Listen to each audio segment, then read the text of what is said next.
पुराणानाम् आलयं करुणालयं नमामि भगवत्पादं शङ्करं लोकशङ्करं शङ्करं शङ्कराचार्यं केशवं बादरायणं सूत्रभाष्यकृतो वन्दे भगवन्तौ पुनः पुनः ईश्वरो गुरुरात्मेति मूर्तिभेदविभागिने व्योमवद्व्याप्तदेहाय दक्षिणामूर्तये नमः। ओम शांति शांति शांति। असुविधा नहीं हो रही तो? क्लियर आवाज है? आवाज ठीक है? आवाज आपका जी है? चेहरा बस दिख नहीं रहा, चेहरा दिख नहीं रहा आपका, लेकिन आवाज क्लियर है। अब दिख रहा है चेहरा। कुछ नाटक करने पड़ेगा। अब आ जा रहा है जी, अब आप दिख रहे हो। हाँ, अब थोड़ा नाटक करने पड़ता है। चलो नाटक ही करें। अच्छा, हो गया था वैसे 27वां श्लोक है। 27वां हुआ था। खैर प्रथम अध्याय में तो ज्यादा कुछ शंकर भाष्य है ही नहीं, तथापि एक बार पाठ कर लेते हैं। तत्रा पश्चात् पितांश पार्थ पितृन्नथ पितामहान् आचार्यान् मातुलान् भ्रातॄन् पुत्रान् पौत्रान् सखींस्तथा श्वशुरान् सुहृदश्चैव सेनयोरुभयोरपि तान् समीक्ष्य स कौन्तेय सर्वान् बन्धून् अवस्थितान् कृपया परयाविष्टो विषीदन्निदमब्रवीन् दृष्ट्वेमं स्वजनं कृष्ण जुजुत्सुं समुपस्थितं सीदन्ति मम गात्राणि मुखं च परिशुष्यति वेपतुश्च शरीरे में रोमहर्षश्च जायते गाण्डीवं संस्तते हस्तात् त्वच्चैव परिदह्यते न च शक्नोम्यवस्थातुं भ्रमतीव च मे मनः। तत्र अपश्यत् पार्थः तत्र अर्थात् युद्धक्षेत्रे अपश्यत्। पार्थः अर्थात पृथा के पुत्र पार्थ वहां युद्ध क्षेत्र में देखने लगे। अपश्यत मैंने क्या देखे?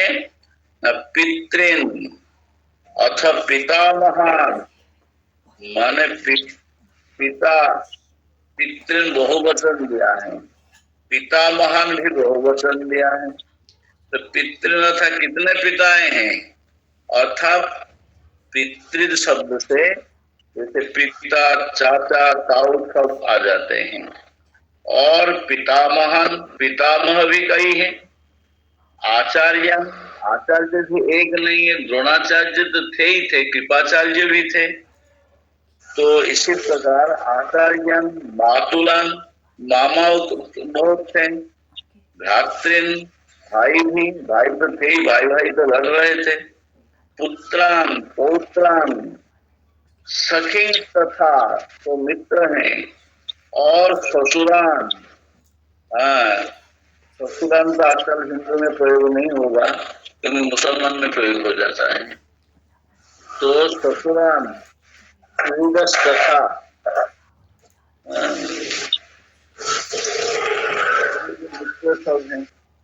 सेनयोरुभयोरपि, सेना में दोनों ओर से लड़ने के लिए सब तैयार हैं। और ये है संसार की स्थिति है। संसार में लड़ाई ज्यादातर किससे किससे होता है? भाई भाई में होता है। अब सब अपने स्वार्थ सिद्ध करने के लिए ही लड़ते हैं। ये संसार की स्थिति है, इसी को बता रहे हैं।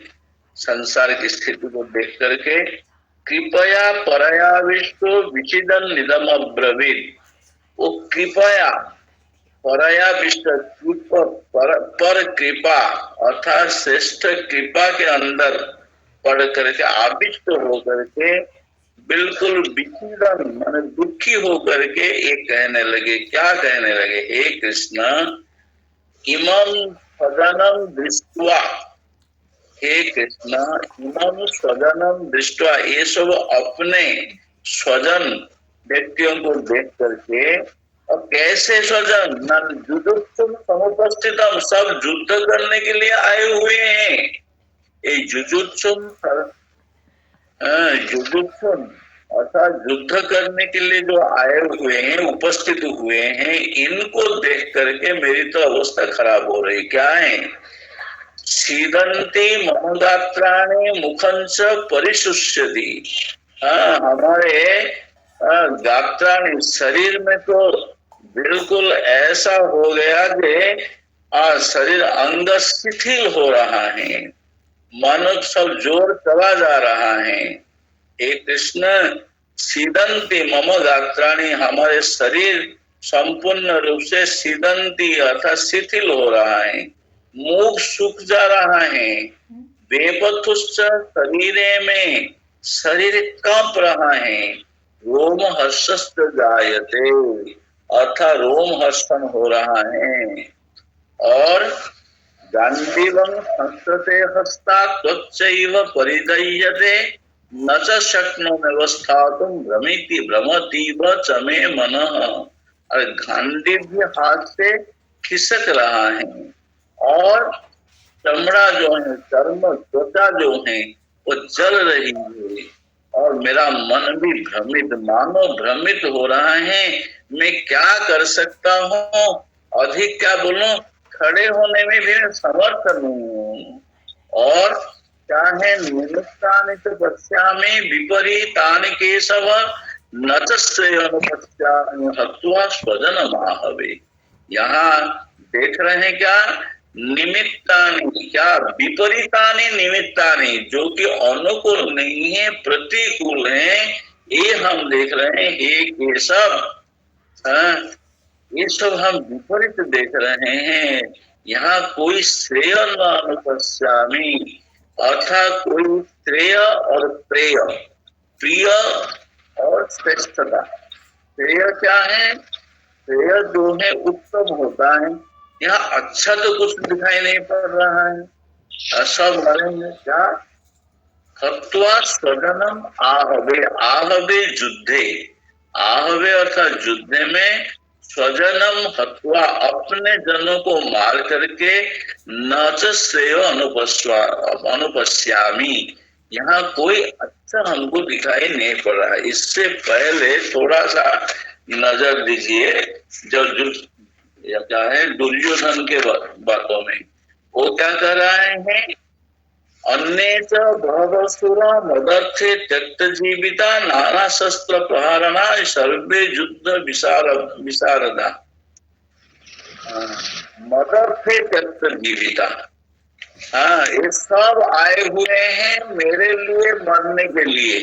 अब और ये क्या कर रहे हैं कि इनको मार करके कोई फायदा हम नहीं देख रहे हैं, और ये कोई अच्छी बात नहीं है। युद्ध वैसे अपने महाराज जी भी कहते थे, महाभारत युद्ध का जो फल है वो शांत रस में है, क्योंकि युद्ध में पांडव तो डूबे हुए, परंतु उनको मिला नहीं कुछ। ठंडन पाल मदन गोपाल, उनको कुछ भी नहीं मिला, हाथ में कुछ भी नहीं लगा, क्योंकि जो कि 11 अक्षौहिणी सेना को तो उन्होंने मारा, शत्रुओं को, और अपना भी 7 अक्षौहिणी सेना मर गई।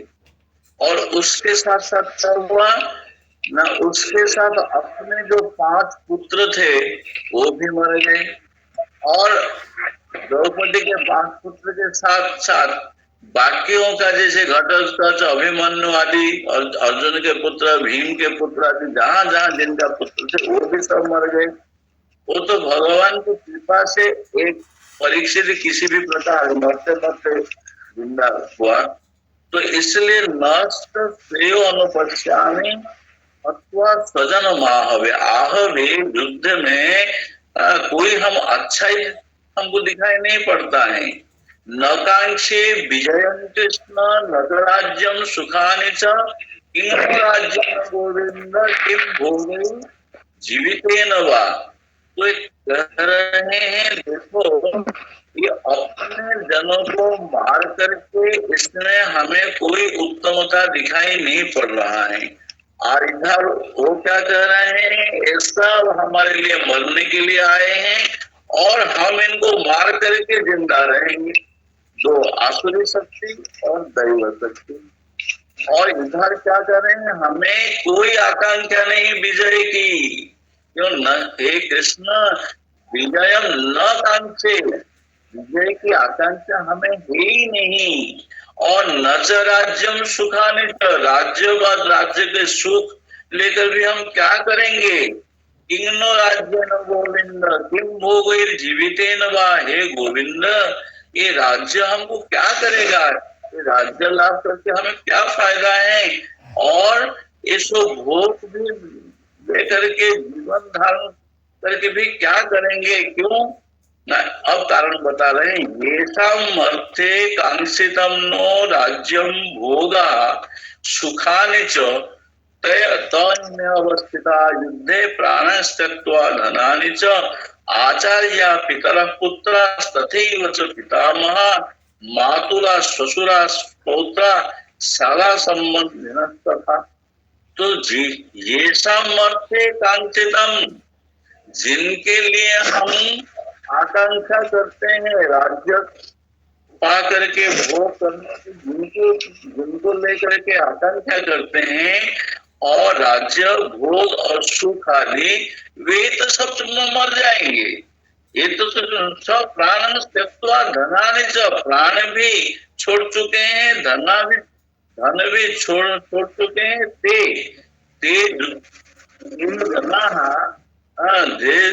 युद्ध करने के लिए जो आए हुए हैं, ते इमे अत्र अवस्थिताः, अत्र युद्ध क्षेत्र में युद्धे अवस्थिताः, ते सब दानी खड़े हुए हैं। क्या है, आचार्याः पितरः पुत्रा तथैव च पितामह, कोई बात नहीं गया, अपने आचार्य लोग भी खड़े हैं, पितर लोग भी खड़े हुए हैं, पुत्र, और उसी प्रकार पितामह भी, भीष्म आदि पितामह, केवल भीष्म नहीं है, भीष्म आदि जितने भी हमारे पितामह हैं सब खड़े हुए हैं। और मातुला ससुरा पौत्रा शाला संबंधी सब के सब यहाँ उपस्थित हुए हैं। और तो भी मधुसूदन, हे मधुसूदन, क्योंकि एक एक शब्द दिया जाता है ना, हर शब्द का किंतु वहां के तात्पर्य रहता है। क्योंकि ये मधुसूदन माने तुम तो मधु नामक दैत्य को मारे हो, और हमको कह रहे हैं अपने भाई बहन को मारने के लिए, भाई पिता पितामह को मारने के लिए। तो इसलिए भी हे मधुसूदन, तुम तो मधु नामक दैत्य को मारे हो, और यहाँ पर हमको मारने के लिए कह रहे हैं, दूसरों को, हमारे इष्टजन को मारने के लिए कह रहे हो। इसलिए घ्नन्तोपि एतान न हन्तुम् इच्छामि, ये भले हमको मार डालें, हम मर जाएं, परंतु हम इनको मारना नहीं चाहते हैं। अपि त्रैलोक्य राज्यस्य हेतु किन्नु महि कृते, बोले ये साधारण मही अर्थात पृथ्वी को प्राप्त करना क्या है, त्रैलोक्य के राज्य भी हम नहीं चाहते हैं, किंतु अपने स्वजन को मार करके हमें कोई फायदा नहीं है, किसी भी प्रकार के मुझे अच्छाई दिखाई नहीं पड़ता। निहत्य धातुरास्तान्न कापृतिस्या जनार्दन पापमेवाश्रयेदस्मन् हत्वैतान् तथाइनः। देखो धातराष्ट्र, कौरव क्योंकि पांडव और धातराष्ट्र, धृतराष्ट्र अपत्यम पुमान धातराष्ट्र, धातराष्ट्रान अर्थात जितने सब दुर्योधन आदि खड़े हुए हैं, ये सब धृतराष्ट्र के पुत्र हैं, और इनको मार करके हमारे क्या लाभ होगा, हे जनार्दन, जनान अर्दयति जनार्दन। और इसी प्रकार आप इनको मार करके, क्यों, आप जो जनार्दन हैं, तो जनता साधारण जो कि शत्रु हैं उनको मारते हैं, अपने इष्ट मित्र को तो मारते नहीं। यार हमको बोल रहे हैं अपने इष्ट मित्र को मारना, इसलिए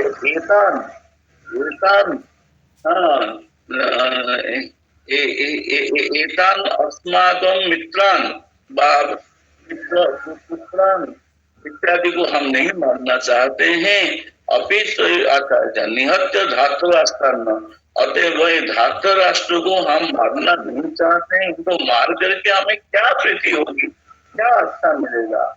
पापमेवाश्रये अस्मान अद्वैताना तथा कहीं युद्ध क्षेत्र में शत्रु के ऊपर आक्रमण करके शत्रु से देश को बचाने के लिए, जनता को बचाने के लिए युद्ध करना, ये तो सत्य का धर्म है।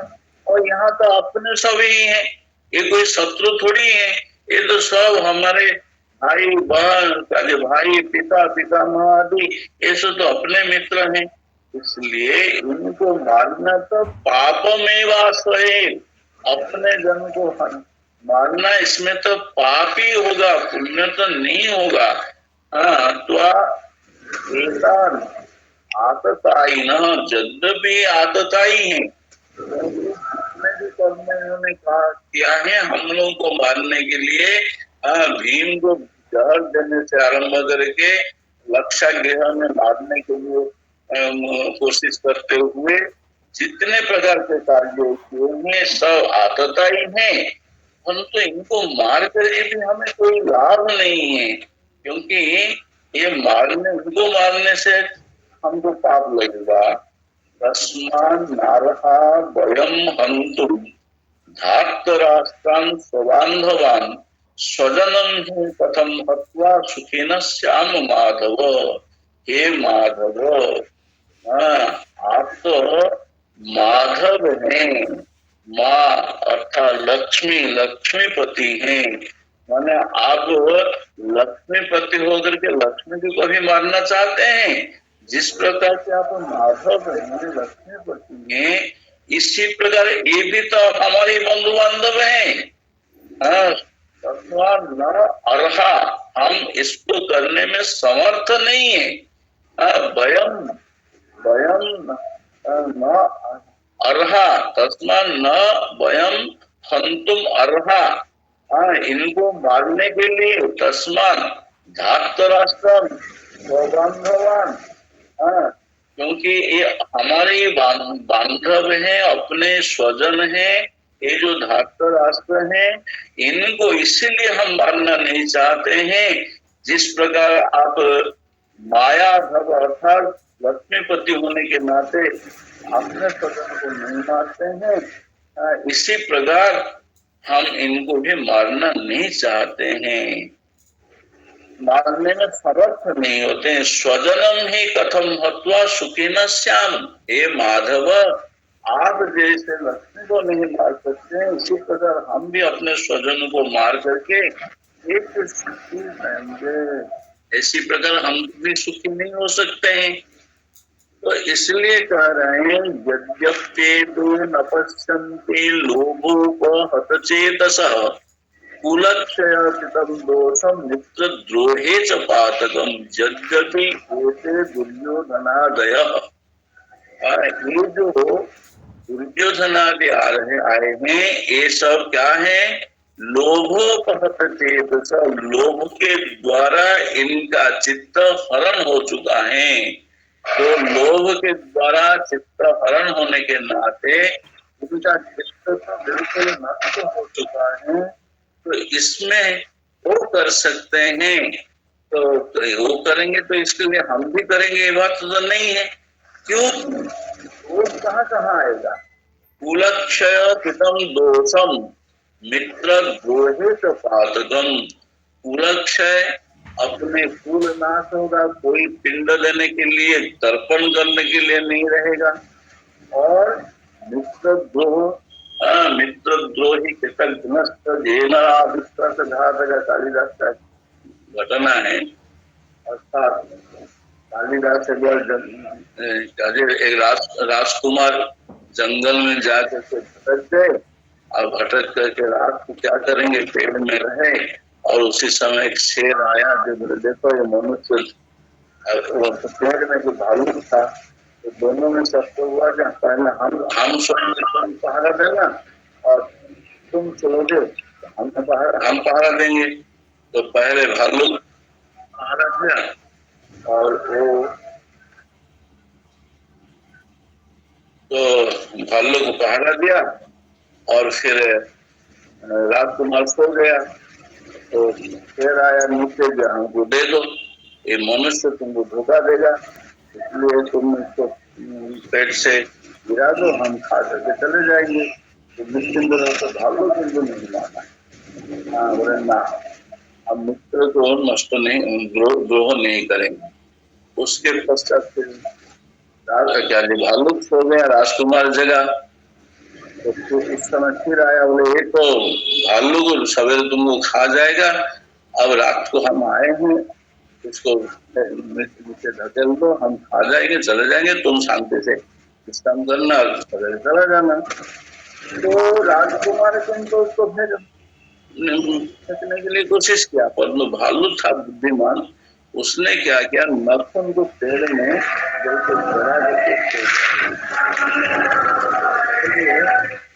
वहां कहा गया कि मित्रद्रोही कृतघ्नश्च येनरा विश्वासघातक, और 4 पंक्ति में है, एक ही मुझे याद है। फिर कहते हैं जावत सूर्य दिवाकर ते जानते नरकान घोरान जावत सूर्य चंद्र दिवाकर, ऐसा सबसे मिला।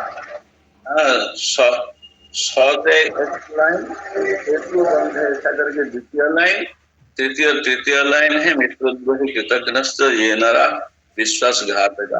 अर्थात मित्रद्रोह सबसे बड़ा पाप है, और नरक में जावत चंद्र दिवाकर होगा, सूर्य चंद्र जब तक रहेंगे तब तक उसको भोग करने पड़ेगा।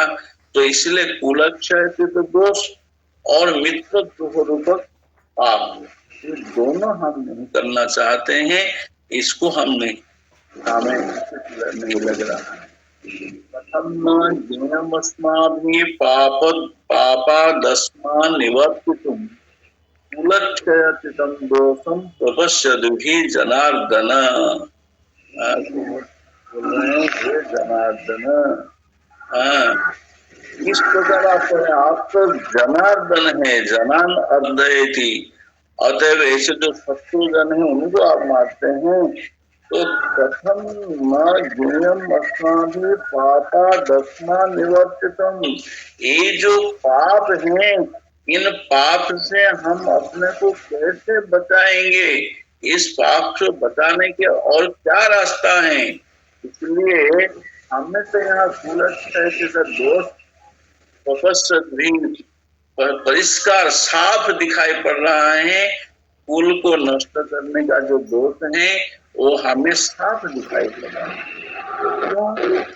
कुलक्षये प्रणश्यन्ति कुल धर्मा सनातना, धर्म में नष्टे कुलक्षये प्रणश्यन्ति कुल धर्मा सनातना। सनातन जो अनादिकाल से चल आ रहा है और अनंत काल तक चलने वाला जो सनातन रूप, जो परंपरा क्या है ना, कुल धर्मा, कुल धर्म की जो परंपरा है वो कैसा ना, कुलक्षय प्रणश्यन्ति, कुल नष्ट हो जाने के साथ वो भी नष्ट हो जाएंगे, और धर्म जब नष्ट हो जाएगा, अर्थात कुल धर्म जब नष्ट हो जाएगा, कुलम कृष्णम संपूर्णम कुलम अधर्म अभिभवती उत अभिभवती।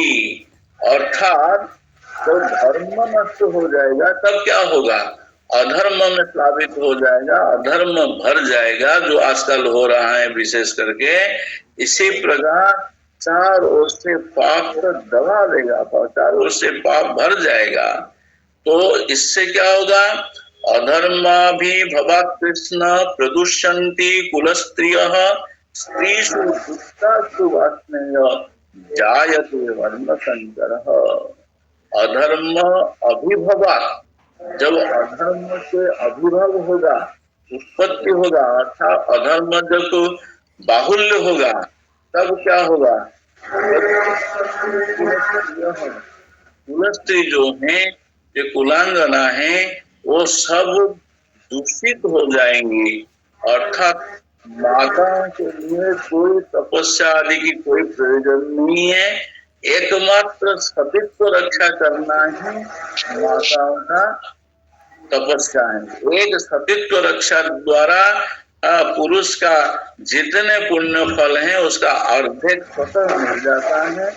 आज यदि सतीत्व की रक्षा नहीं कर सकती तो फिर क्या होगा? न वर्ण संकर अधर्म अभिभवा। जब पुरुष वर्ग की मृत्यु हो जाएगी तो फिर अधर्म के अभिभव हो जाएगा और फिर क्या होगा? तो स्त्रियां कुल स्त्रियां प्रदुष्यंती अर्थात दूषित हो जाएंगी और जो दूषित हो जाएंगी फिर क्या होगा?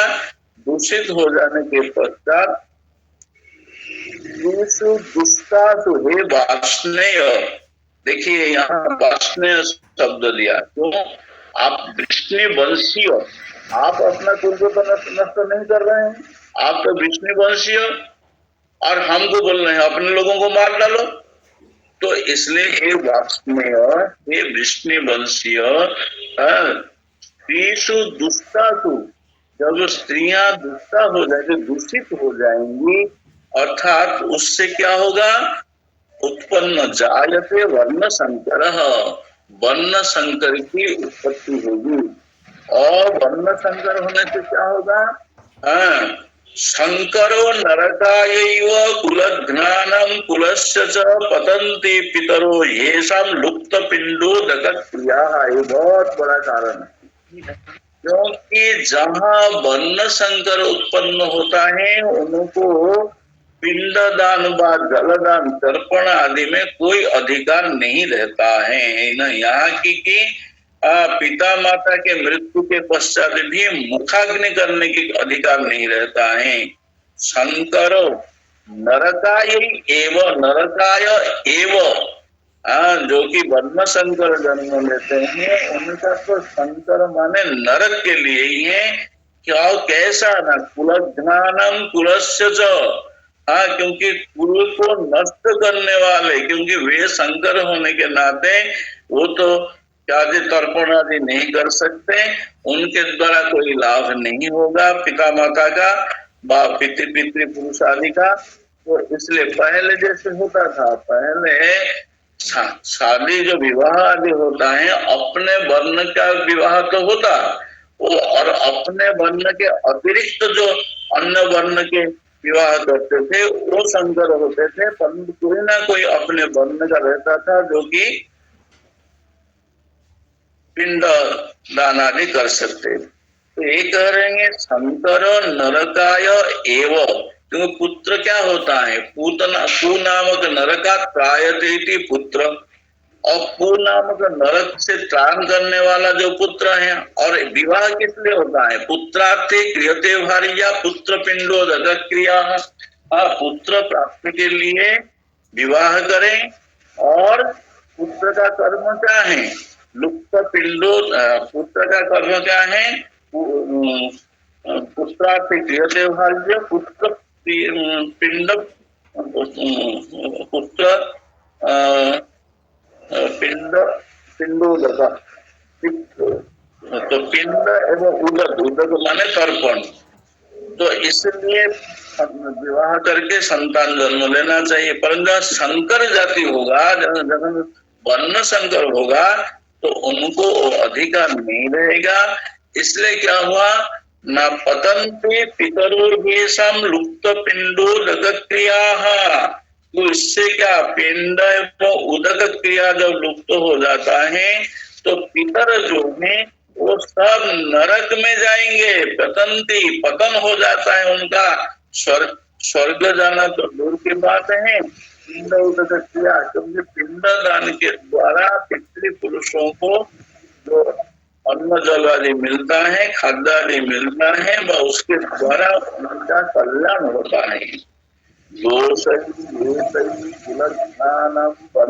शंकर कारकई उत्साद्यन्ते जाति धर्म कुल धर्मश्च शाश्वता।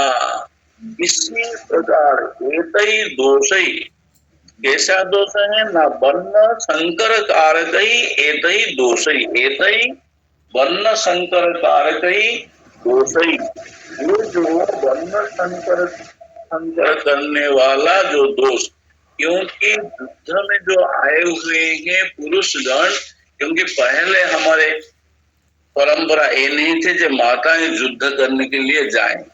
हाँ, तो माँ दुर्गा काली सब युद्ध करती थी, तो वो साधारणतः हमारे परंपरा में सबसे दोष क्या है? स्त्री हत्या, क्योंकि उनको कहा गया अबला, इसलिए उनके ऊपर कोई युद्ध में उनको नहीं लिया जाता था। कोई व्यतिक्रम है, व्यतिक्रम में कभी कोई युद्ध किया है माँ दुर्गा काली व झांसी की रानी आदि जो भी युद्ध किए हैं उस समय पे, तो अलग चीज है, परंतु परंपरा से साधारणतः माताओं को युद्ध क्षेत्र में जाने की जरूरत नहीं पड़ता था, पुरुष लोग ही युद्ध करते थे। और इससे क्या होता था, पुरुष वर्ग जब मर जाएंगे तो फिर स्त्रियों का अपना जीवन, क्योंकि शरीर जो हम लोगों का, ये शरीर उत्पन्न कहाँ से होता है? पिता माता के काम प्रकृति से उत्पन्न शरीर। जिस प्रकार के मिट्टी के हांडी में मिट्टी का गंध नहीं रहेगा कोई कह नहीं सकता, इसी प्रकार पिता माता के काम प्रकृति से उत्पन्न जो शरीर वो काम प्रकृति से दूर रहेगा, ये प्राय असंभव। हाँ, इसमें थोड़ा सा है, जैसे मिट्टी का बर्तन होते हुए भी चीनी माटी का जो कि बर्तन है उसमें गंध स्पष्ट पता नहीं चलता, परंतु तोड़ लेंगे उसका पाउडर करेंगे तो उसमें गंध आ ही जाएगा। तो इसी प्रकार जो थोड़ा बहुत कम जिसमें है उनको यदि अलग रखा जाए, अर्थात संसार की दृष्टि से उसको अलग कर दिया जाए तो शायद वो टिक जाए। तो इसलिए यहाँ कह रहे हैं क्या, ये जो वर्ण संकर कारकई दोषई, ऐसे दोषई कुल ज्ञानम, कुल को नष्ट करने वाला, और क्या क्या है? जाति धर्म कुल धर्मश्च उत्साद्यन्ते, जो कि शाश्वता, अर्थात वहां पर सनातन कहे और यहाँ शाश्वता माने अनादिकाल से चल रहा है और अनंत काल बंद चलने वाला जो कुल धर्म है और जाति धर्म है। जाति किसको कहते हैं? आकृति ग्रहणा जाति, जिसका जो आकृति से ही, वैसे पूरा इतने नहीं है, आकृति ग्रहणा जाति लिंगानंच न सर्वभाग सकृद आख्यात निग्राह्या पुत्रंच चरणै सह, अर्थात आकृति ग्रहणा जाति, जैसे आकृति मनुष्य जाति, पशु जाति, वृक्ष जाति, ये आकृति के द्वारा आता है। तो प्रत्येक का अलग अलग धर्म है, मनुष्य का धर्म, पशु का धर्म, वृक्ष आदि का धर्म, लता का धर्म, ये तो आकृति ग्रहणा जाति। और लिंगानांच न सर्वभाग, ऐसे करके फिर स्त्री जाति, पुरुष जाति, नपुंसक जाति इत्यादि तीन भाग होता है। लिंगानंत न सर्व आख्यात निग्राह्या, एक बार यदि कह दिया जाए ये सब मनुष्य है तो इसी प्रकार उसको आ जाता है, वो पशु है, पशु जाति है।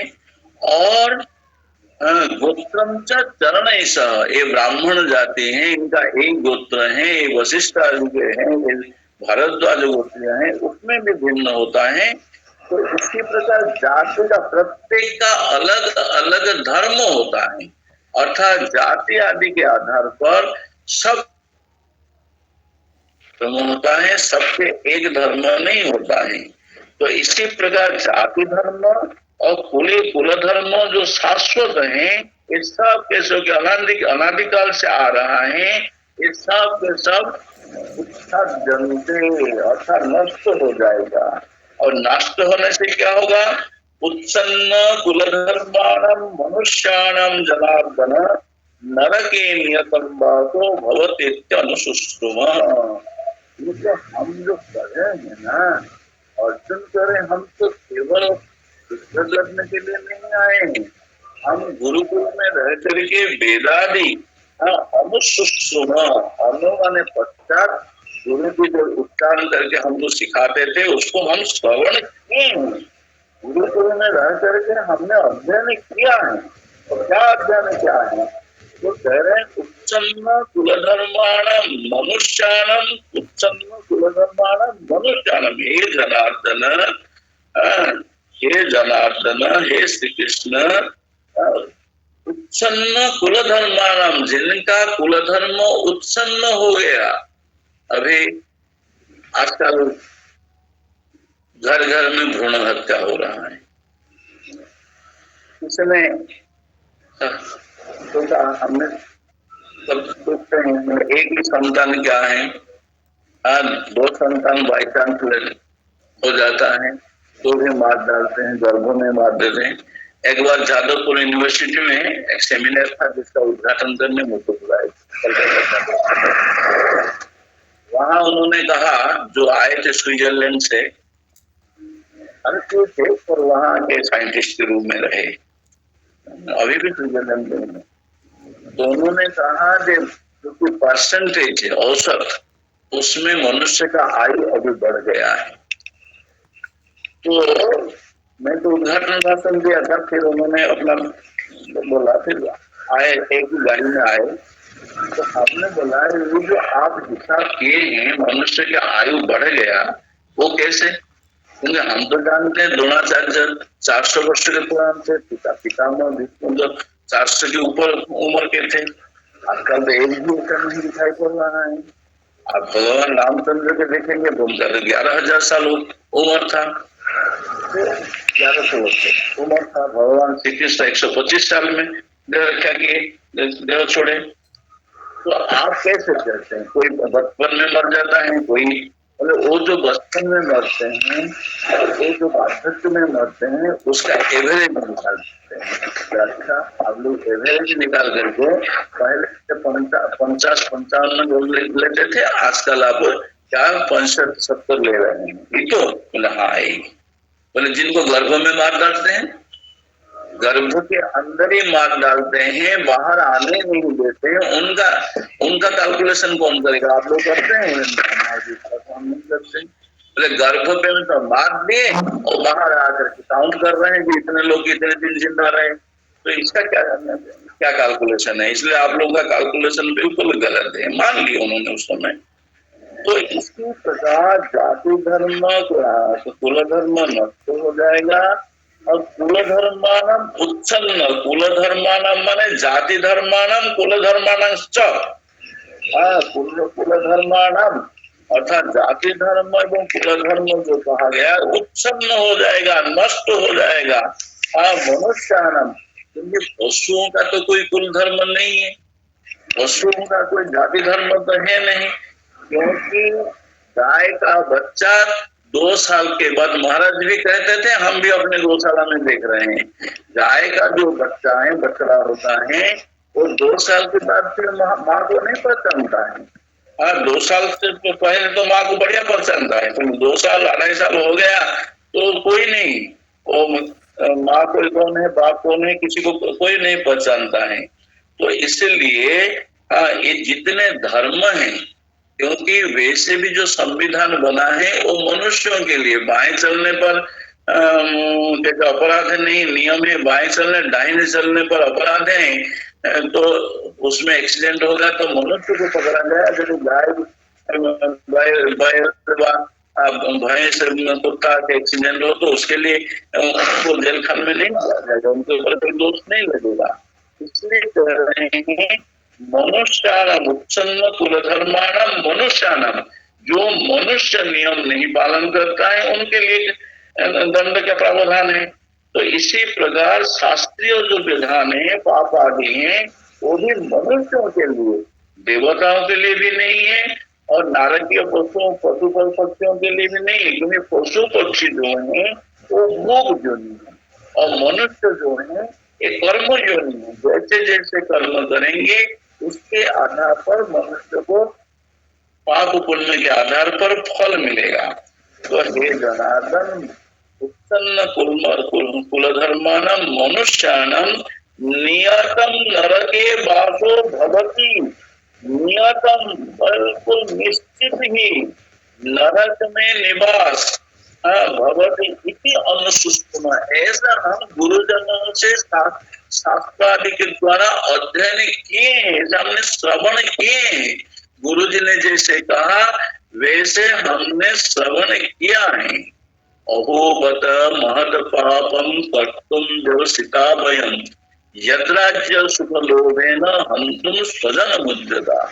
इसलिए अहो आश्चर्य, ऐसा महान पाप करने के लिए वयम व्यवसिता, हम यहाँ निश्चय कर चुके हैं, ऐसा व्यवस्थित निश्चय करके बैठे हैं कि हम ऐसे ही पाप करेंगे।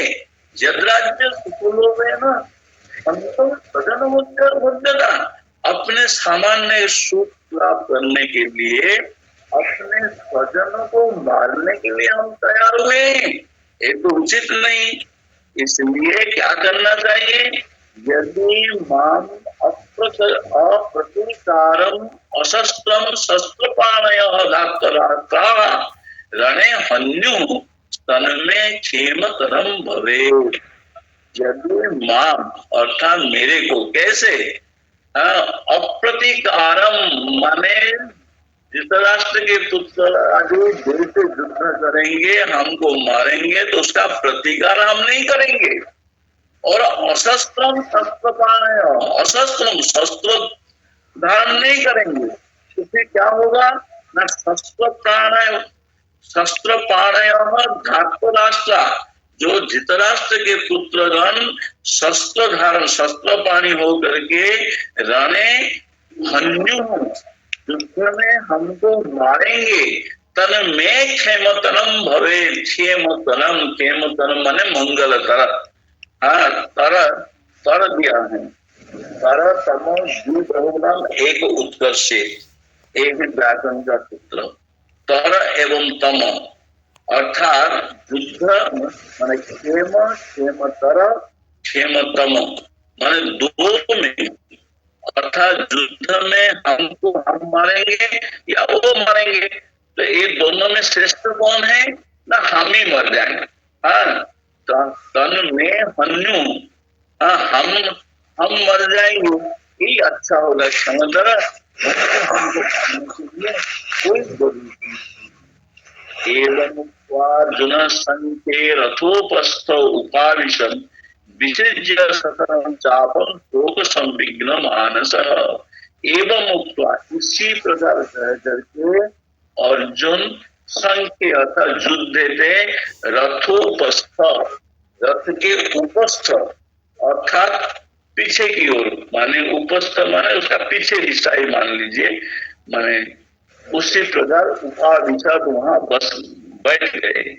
माने रथी का जो आसन था ऊपर युद्ध करने के लिए, वहां से उतर करके जो डंडा था उपस्थ है नीचे की हिस्सा, उसमें बैठ गए। और बैठ करके क्या किए? विसृज्य ससरम चापम,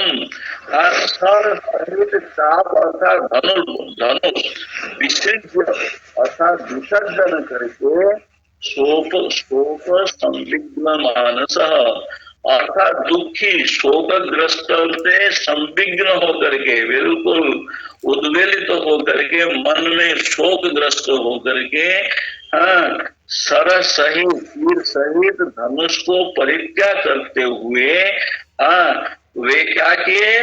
अर्जुन रथोपस्थ वहां जाकर के बैठ गए। इसलिए आप लोग भी अब बैठ जाइए आराम से। ओम पूर्णमदः पूर्णमुदच्यते पूर्णस्य पूर्णमादाय पूर्णमेवावशिष्यते।